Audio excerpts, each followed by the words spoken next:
quem que vai ganhar? É o Ariel. Estão na cara, ó. Ô, quem que vai ganhar? Eu. Quem tá brincando? Não, velho. O cara fede com um, velho. A fêmea. E aí, vai começar? Em silêncio aí, povo.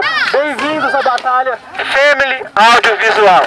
Estamos aqui com os participantes. Iguim e Adriano. E vamos às regras. A decisão do juiz será incontestável. O juiz tem o direito de definir se você pode ou deve repetir a manobra. Na última letra, o participante tem o direito a 2 chances. Não vale no comply, não vale hand plant, e não vale grab. E não vale o pé no chão. E julgando a batalha de hoje, nós temos o juiz... Cabeça! Bruninho! Enfim, os participantes deverão arriscar a sorte no pedra, papel, tesoura e que vença o melhor. A lua cheia. E quem começa é o Igui. Tá valendo agora, hein, galera?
Nossa, hein, velho?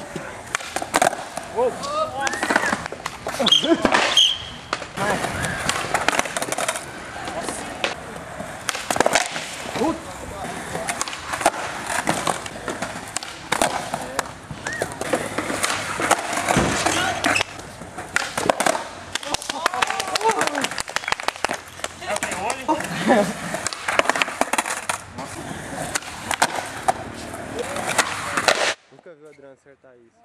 Última chance. Última chance. Última chance. Última chance.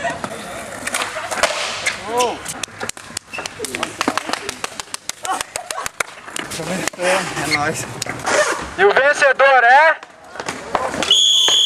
Igui!